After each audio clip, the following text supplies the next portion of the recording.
Trojan Song, a short story by Janio Winger. In the 90s, I was a member of a group of white hats.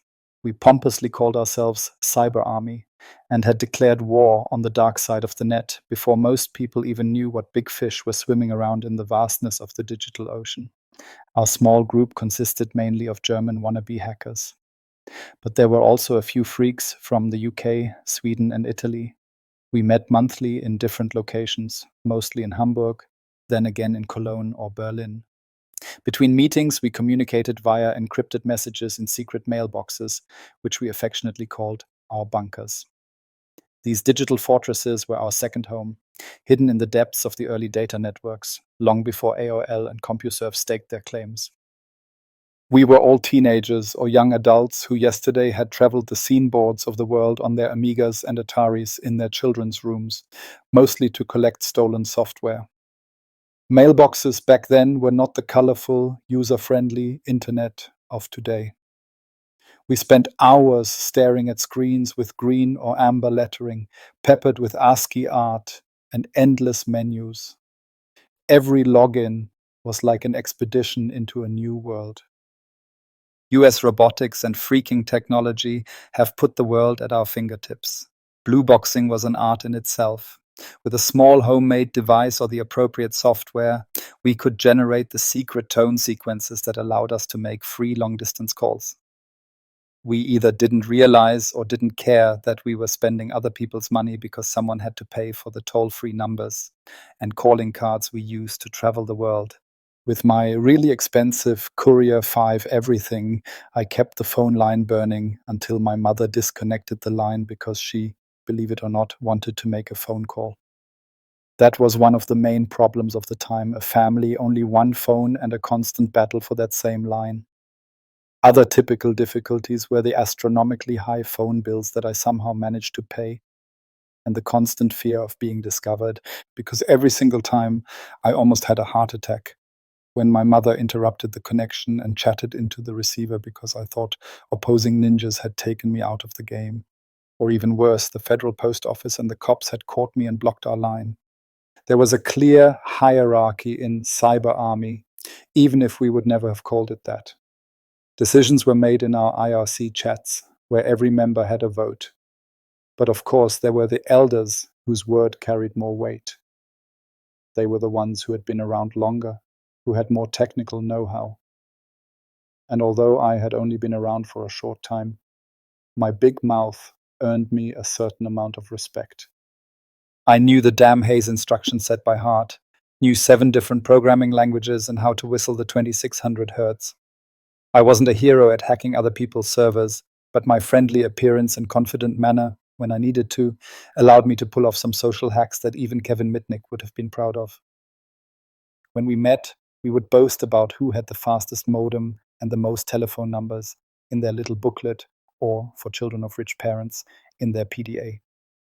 Anyone who personally knew the legendary Wow Holland or other Chaos Computer Club chaotics was just as popular as the person who owned the largest monitor or the biggest VHS collection. We were easily impressed, and each of us seemed to need a father figure to look up to. Whether it was Robert Morris, the father of worms, Steve Jobs, Captain Crunch, or Linus. Each of us followed the legends of those who had created or destroyed something before us. And we did so with more fervor and energy than school or training could ever have brought out of us. We felt like secret agents on the digital front. First came the operating system wars, then the browser wars. Karl Koch sold data to the KGB, and the brilliant Boris, who was called Tron, died a truly mysterious death. Natasha Grigori from ACPO finally showed us what ethical hacking really meant, and the world around us became more and more exciting. At one point, I was spending more time inside the digital villa located in Hamburg than with my real family. Back then, at one of these crazy meetings in Hamburg, I also got to know Clever Jay, a talented musician and hacker from Ireland. We got on badly straight away because he spoke his English, and I spoke what I had learned at school, more badly than right. Nevertheless, we got on well. He taught me how to solder, and I showed him how to treat stamps with hairspray so that they could be used several times. He was in Germany for a short time back then. 2 or 3 months. But I'll never forget the wild parties, and my liver probably won't either. Later, we hacked our way through half the internet, paralyzed servers with illegal pornography, and sent images and user data to the police. This self-imposed task earned us a lot of points in the cyber army ranking, but it was also extremely disgusting. I often had nightmares back then. You don't forget images like that so quickly. But we thought the world needed deputies like us, and our small group grew rapidly as a result. We were notorious. At least that's what we thought. Fast forward to 2007. The German hacker paragraph, 202C, made spying on and interrogating data a punishable offense and prompted our small army to finally disband completely. The scene had changed anyway. Many had simply disappeared over the years or moved on to other things. Just like us, the internet had grown up. Firewalls were getting better, security gaps were being closed more quickly, and yet new cracker groups were springing up everywhere, especially in Eastern Europe, making life difficult for us. Many of us had become successful IT consultants. One even ran his own cybersecurity company in Munich. Others had completely reoriented themselves. One former member became, to everyone's astonishment, a lawyer for IT law, another a lecturer in network security. The days of amateur hackers were finally over, but some of our skills were more in demand than ever. Instead of secretly hacking into systems at night, we were now advising companies on how to prevent exactly that. The irony of the situation itself was clear to us. But sometimes our fingers still itched to do something good, just by other means. Still today. We had learned that it didn't always have to be a direct attack. Sometimes it was wiser to take a more subtle approach to change a system from within instead of destroying it. This lesson would prove particularly valuable years later. Of course, many of us stayed in touch. Nevertheless, I was surprised when Clever Jay contacted me last year. We hadn't spoken for years. He had now established himself as a producer and studio musician, worked with some well-known Irish bands, and had even had a minor hit in the British charts. He had never completely given up hacking, but it had become more of a hobby than a vocation. He asked me for unusual help. Despite the long period of silence, he had obviously always kept an eye on me. My unusual real-life name and my nickname, which I have only changed slightly since the 1990s, had made it easy for him. A hacker remains a hacker, I think. He had accepted an assignment which on closer inspection was initially unpleasant, but then challenged his fighting spirit. I won't mention any names here, but a nationalist Irish group had commissioned a song through a seemingly unsuspicious intermediary. The instructions were subtle, patriotic phrases were to be incorporated.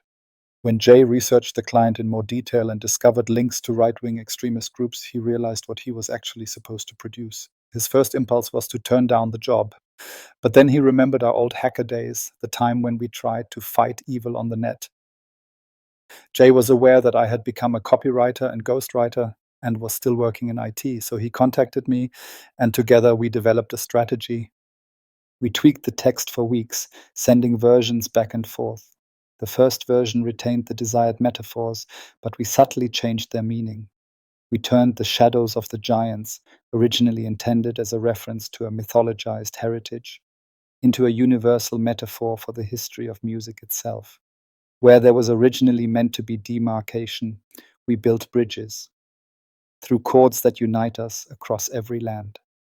Every change was carefully considered so as not to disrupt the original flow of the song.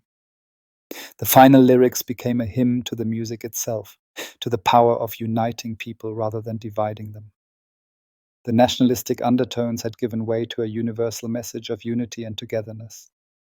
When the clients received the finished product, they didn't realize anything at first.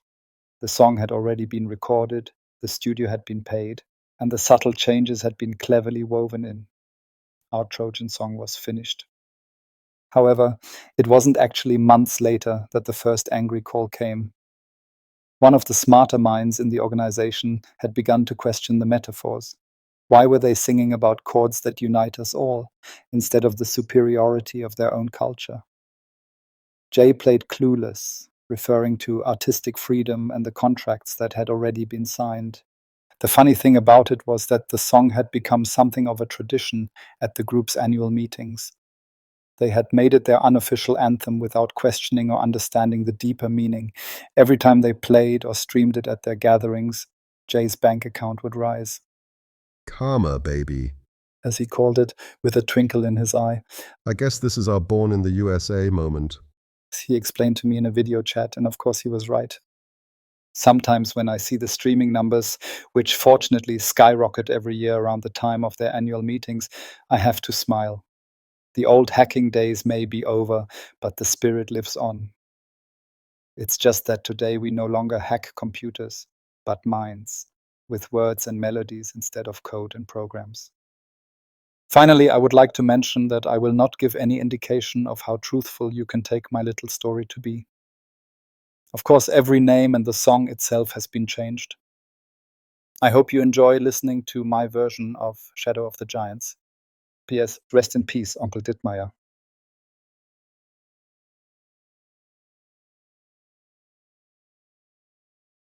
In the shadow of giants, the echoes remain. A melody's journey the heart can't contain. We find light in verses where dreams intertwine, a rhythm so timeless where stars realign.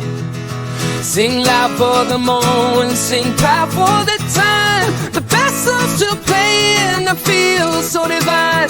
With spirits unbroken, we rise to the call. A tribute, it echoes the best song of all.